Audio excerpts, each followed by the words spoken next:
அன்பான இறை மக்களே, இன்று பைபிள் ரீடிங் பிளானின் 304வது நாள். இன்று நாம் 1 கொரிந்தியர் அதிகாரம் 9 முதல் 12 வரை வாசித்து அறிய இருக்கிறோம். 1 கொரிந்தியர் அதிகாரம் 9. திருத்தூதரின் உரிமைகளும் கடமைகளும். எனக்கு தன்னுரிமை இல்லையா? நானும் ஒரு திருத்தூதன் அல்லவா?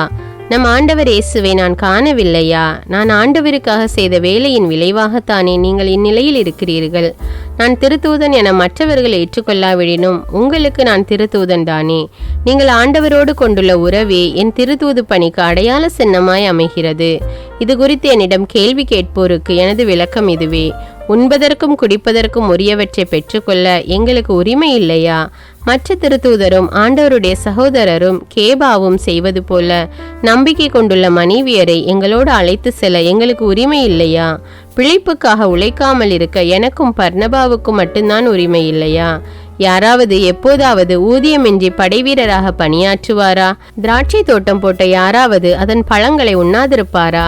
மந்தையை மேய்க்கும் ஆயர் அதன் பாலை அருந்தாதிருப்பாரா? மனித வழக்கத்தை மட்டும் வைத்து நான் இதை சொல்லவில்லை, திருச்சட்டமும் இதையே சொல்லவில்லையா?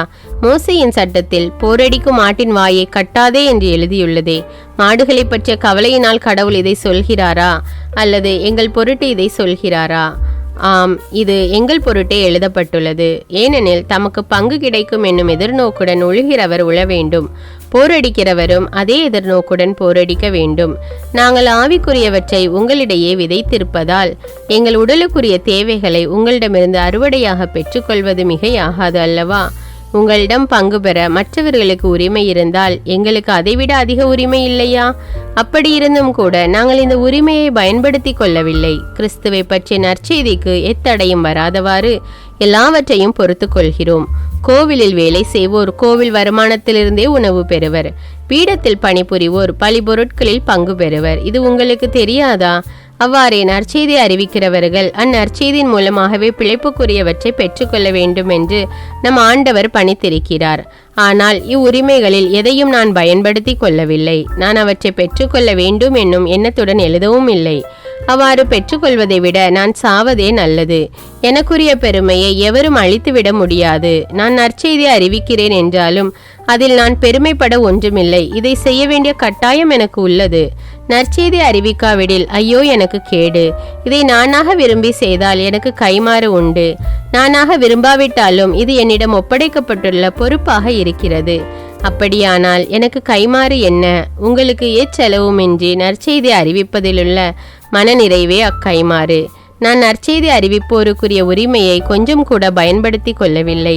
நான் யாருக்கும் அடிமையாயில்லாதிருந்தும் பலரை கிறிஸ்துவிடம் கொண்டுவர என்னை எல்லோருக்கும் அடிமையாக்கி கொண்டேன். யூதரை கிறிஸ்துவிடம் கொண்டுவர யூதருக்கு யூதரை போலானேன்.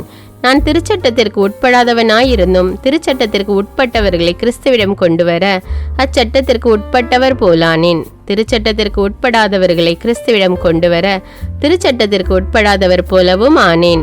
ஆனால் நானோ கடவுளின் சட்டத்திற்கு உட்படாதவன் அல்ல. ஏனெனில் நான் கிறிஸ்துவின் சட்டத்திற்கு உட்பட்டவன். வலுவற்றவர்களை கிறிஸ்துவிடம் கொண்டுவர வலுவற்றவர்களுக்கு வலுவற்றவன் ஆனேன். எப்படியாவது ஒரு சிலரை ஏனும் மீட்கும்படி நான் எல்லோருக்கும் எல்லாம் ஆனேன்.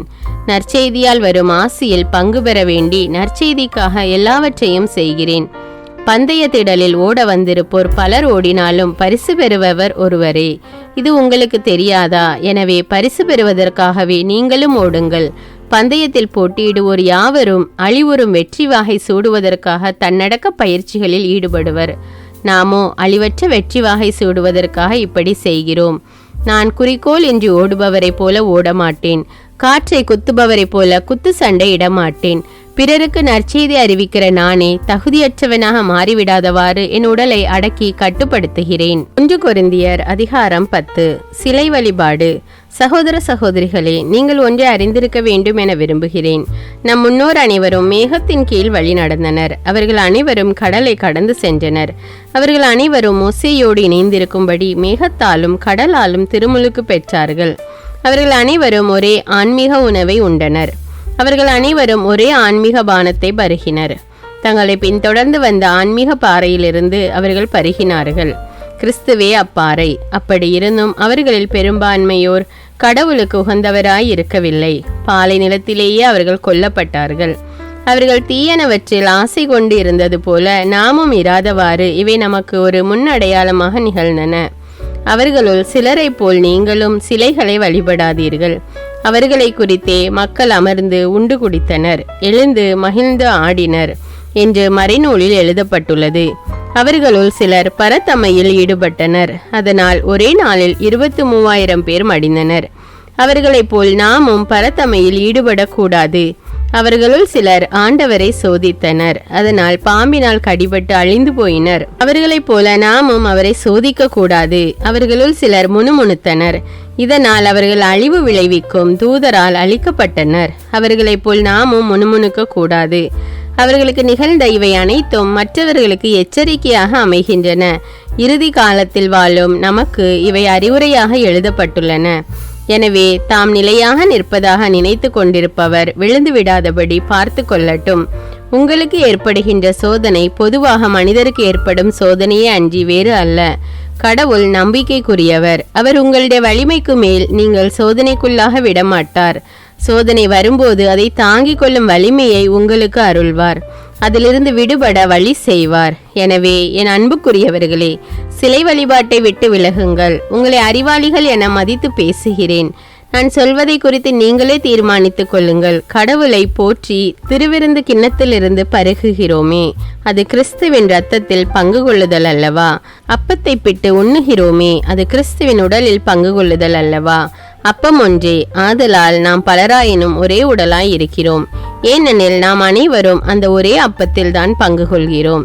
இஸ்ரேல் மக்களின் சடங்கு முறைகளை பாருங்கள். பலி பொருட்களை உண்கிறவர்கள் பலிக்கு படைக்கப்பட்ட பலிபீடம் குறிக்கும் கடவுளோடு உறவு கொள்ளவில்லையா? எனவே சிலைகளுக்கு படைக்கப்பட்டவற்றை அல்லது சிலைகளை பொருட்படுத்த வேண்டும் என்றா சொல்கிறேன்? மாறாக சிலைகளுக்கு பலியிடப்பட்டவை கடவுளுக்கு அல்ல, பேய்களுக்கே பலியிடப்பட்டவையாகும். நீங்கள் பேய்களோடு உறவு கொள்வதை நான் விரும்பவில்லை. நீங்கள் ஆண்டவருடைய கிண்ணத்தில் பேய்களுடைய கிண்ணத்திலும் பருக முடியாது. நீங்கள் ஆண்டவரின் பந்தியிலும் பேய்களின் பந்தியிலும் பங்கு கொள்ள முடியாது. நாம் ஆண்டவருக்கு எரிச்சல் ஊட்டலாமா? நாம் அவரை விட வலிமை மிக்கவர்களா? எல்லா விதத்திலும் கடவுளை மாட்சிப்படுத்துங்கள். எல்லாவற்றையும் செய்ய உரிமை உண்டு, ஆனால் எல்லாம் நன்மை தரக்கூடியவை அல்ல. எல்லாவற்றையும் செய்ய உரிமை உண்டு, ஆனால் எல்லாம் வளர்ச்சி தரக்கூடியவை அல்ல. எவரும் தன்னலம் நாடக்கூடாது, மாறாக பிற நலமே நாட வேண்டும். இறைச்சி கடையில் விற்கப்படும் எதையும் நீங்கள் உண்ணலாம். கேள்விகள் எழுப்பி உங்கள் மனசான்றை குழப்பிக் கொள்ள வேண்டாம். ஏனெனில் மண்ணுலகமும் அதில் நிறைந்துள்ள அனைத்தும் ஆண்டவருடையவை. நம்பிக்கை கொள்ளாதவருள் ஒருவர் உங்களை உணவருந்து அழைக்கும் போது நீங்கள் அவரோடு செல்ல விரும்பினால் அவர் உங்களுக்கு பரிமாறும் எதையும் உண்ணுங்கள். கேள்விகள் எழுப்பி உங்கள் மனசான்றை குழப்பிக் கொள்ள வேண்டாம். எவராவது உங்களிடம் இது படையல் உணவு என்று சொன்னால் அவ்வாறு தெரிவித்தவரை முன்னிட்டும் மனசான்றை முன்னிட்டும் அதை உண்ண வேண்டாம். உங்கள் மனசான்றை முன்னிட்டல்ல, மற்றவருடைய மனசான்றை முன்னிட்டே இதை சொல்கிறேன். ஏன் எனது தன்னுரிமை மற்றவருடைய மனசான்றின் தீர்ப்புக்கு உள்ளாக வேண்டும்? நான் நன்றியுடன் உணவருந்தினால் நன்றி கூறி அருந்திய உணவை குறித்து ஏன் பழிப்புரைக்கு ஆளாக வேண்டும் என்று ஒருவர் கேட்கலாம். அதற்கு நான் சொல்வது, நீங்கள் உண்டாலும் குடித்தாலும் எதை செய்தாலும் எல்லாவற்றையும் கடவுளுடைய மாட்சிக்காகவே செய்யுங்கள். யூதருக்கோ கிரேக்கருக்கோ கடவுளின் திருச்சபைக்கோ இடையூறாய் இராதீர்கள். நானும் அனைத்திலும் அனைவருக்கும் உகந்தவனாய் இருக்கிறேன். நான் எனக்கு பயந்தருவதை நாடாமல் பலரும் மீட்படையும்படி அவர்களுக்கு பயந்தருவதையே நாடுகிறேன். 1 கொரிந்தியர் அதிகாரம் 11. நான் கிறிஸ்துவை போல் நடப்பது போன்று நீங்களும் என்னை போல் நடங்கள். வழிபாட்டின் போது தலையை மூடிக்கொள்தல். நீங்கள் எப்போதும் என்னை நினைவு கூறுகிறீர்கள். நான் உங்களிடம் ஒப்படைத்த மரபுகளை நான் ஒப்படைத்தவாறே கடைபிடிக்கிறீர்கள். எனவே உங்களை பாராட்டுகிறேன். ஆனால் நீங்கள் ஒன்றை தெரிந்து கொள்ள வேண்டும் என விரும்புகிறேன். ஒவ்வொரு பெண்ணுக்கும் தலைவர் ஆண், ஆணுக்கு தலைவர் கிறிஸ்து, கிறிஸ்துவுக்கோ தலைவர் கடவுள். இறைவேண்டல் செய்யும் போது அல்லது இறைவா குறைக்கும் போது தம் தலையை மூடிக்கொள்ளும் ஒவ்வொரு ஆணும் தலைவரை இகழ்ச்சிக்குள்ளாக்குகிறார். இது அவர் தலையை மழித்து விட்டதற்கு ஒப்பாகும். இறைவேண்டல் செய்யும் போது அல்லது இறைவா குறைக்கும் போது தம் தலையை மூடிக்கொள்ளாத ஒவ்வொரு பெண்ணும் தம் தலைவரை இகழ்ச்சிக்குள்ளாக்குகிறார். இது அவர் தலையை மழித்து விட்டதற்கு ஒப்பாகும். தம் தலையை மூடிக்கொள்ளாத எந்த பெண்ணும் தம் கூந்தலை வெட்டி கொள்ளட்டும். கூந்தலை வெட்டி கொள்வதையும் தலையை மழித்து விடுவதையும் இகழ்ச்சியாக கருதினால் அவர் தம் தலையை மூடிக்கொள்ளட்டும். ஆண் தம் தலையை மூடிக்கொள்ள வேண்டியதில்லை, ஏனெனில் அவரே கடவுளின் சாயலும் பெருமையும் ஆவார்.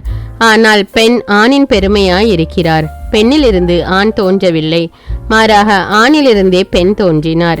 மேலும் பெண்ணுக்காக ஆண் படைக்கப்படவில்லை, மாறாக ஆணுக்காகவே பெண் படைக்கப்பட்டார். வானதூதர்களை முன்னிட்டு பெண் அதிகாரத்தின் அடையாளமாக தம் தலையை மூடிக்கொள்ள வேண்டும். எது எப்படி இருந்தாலும் ஆண்டவரோடு இணைக்கப்பட்ட நிலையில் ஆணின்றி பெண்ணில்லை, பெண்ணின்றி ஆணில்லை. ஏனெனில் ஆணிலிருந்து பெண் தோன்றியது போலவே பெண் வழியாகவே ஆண் தோன்றுகிறார். ஆனால் அனைத்தும் கடவுளிடமிருந்தே தோன்றுகின்றன. பெண்கள் தலையை மூடிக்கொள்ளாமல் கடவுளிடம் வேண்டுவது முறையா? நீங்களே தீர்மானித்துக் கொள்ளுங்கள். நீண்ட முடி வளர்ப்பது ஆண்களுக்கு மதிப்பு ஆகாது, ஆனால் அது பெண்களுக்கு பெருமை தருவதாகும். இதை இயற்கையே உங்களுக்கு கற்பிக்கிறது அன்றோ? ஏனெனில் பெண்களின் கூந்தலே அவர்களுக்கு போர்வையாக அமைகிறது.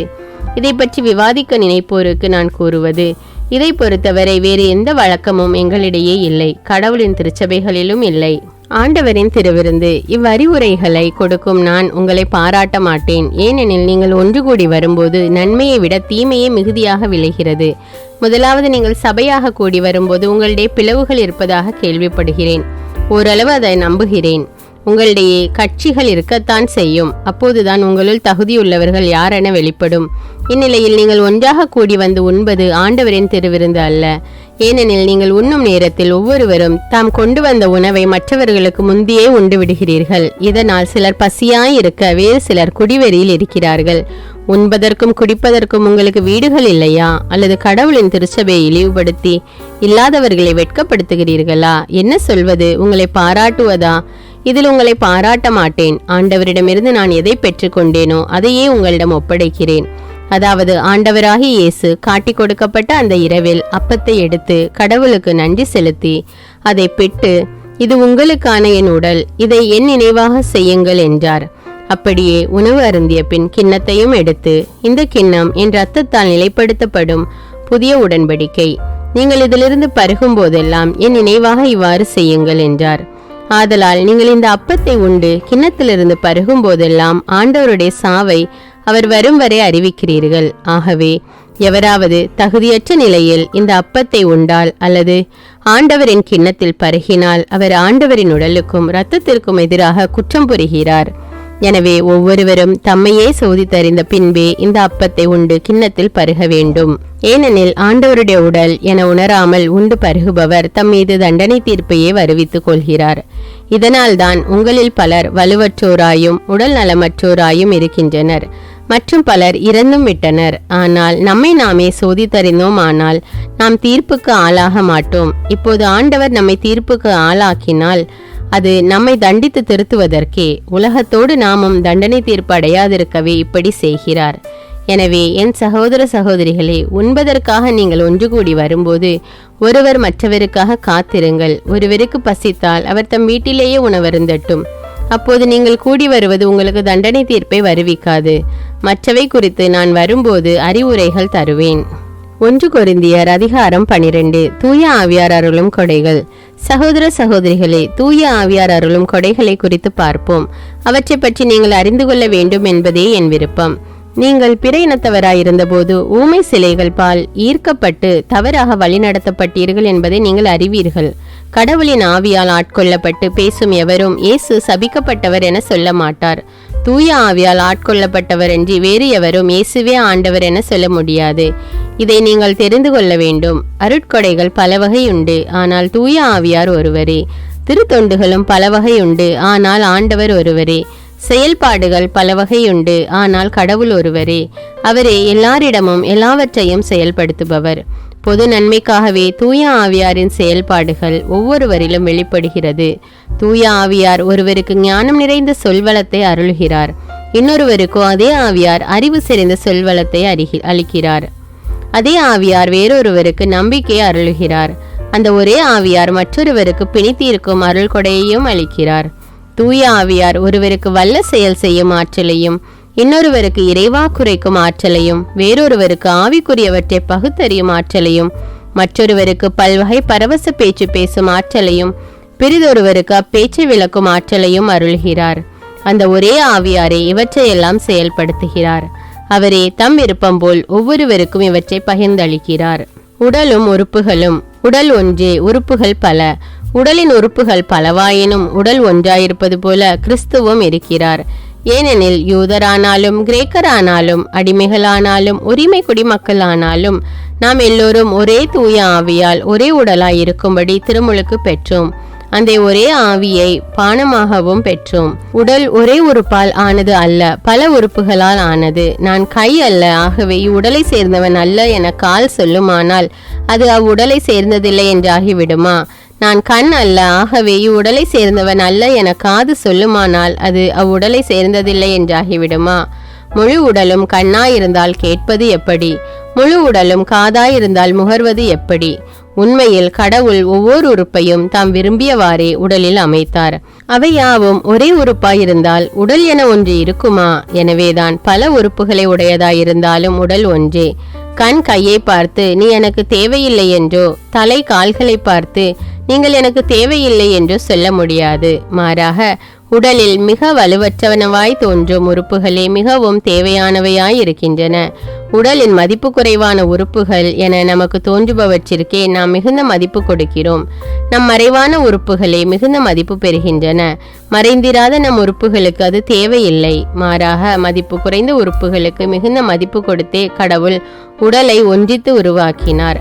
உடலில் பிளவு ஏற்படாமல் ஒவ்வொரு உறுப்பும் மற்ற உறுப்புகளின் மீதே ஒரேவித கவலை கொள்ள வேண்டும் என்றே இப்படி செய்தார். ஒரு உறுப்பு துன்புற்றால் அதனுடன் மற்ற எல்லா உறுப்புகளும் சேர்ந்து துன்புறும். ஒரு உறுப்பு பெருமை பெற்றால் அதனுடன் மற்ற எல்லா உறுப்புகளும் சேர்ந்து மகிழ்ச்சியுறும். நீங்கள் கிறிஸ்துவின் உடல், ஒவ்வொருவரும் அதன் தனித்தனி உறுப்புகள். அவ்வாறே திருச்சபையிலும் கடவுள் முதலாவது திருத்தூதர்களையும், இரண்டாவது இறைவாக்கினர்களையும், மூன்றாவது போதகர்களையும், பின்னர் வல்ல செயல் செய்வோர்களையும், அதன் பின் பிணித்தீர்க்கும் அருள் கொடை பெற்றவர்கள், துணை நிற்பவர்கள், தலைமை ஏற்று நடத்துபவர்கள், பல்வகை பரவச பேச்சு பேசுகிறவர்கள் ஆகியோரையும் ஏற்படுத்தினார். எல்லாருமே திருத்தூதர்களா? எல்லாருமே இறைவாக்கினர்களா? எல்லாருமே போதகர்களா? எல்லாருமே வல்ல செயல் செய்பவர்களா? இல்லை. எல்லாருமே பிணித்தீர்க்கும் அருள் கொடையை பெற்றவர்களா? எல்லாருமே பரவச பேச்சு பேசுகிறவர்களா? எல்லாருமே விளக்கம் அளிப்பவர்களா? இல்லையே. எனவே நீங்கள் மேலான அருள் கொடையையே ஆர்வமாய் நாடுங்கள். எல்லாவற்றையும் விட சிறந்த நெறி ஒன்றை நான் உங்களுக்கு எடுத்து காட்டுகிறேன்.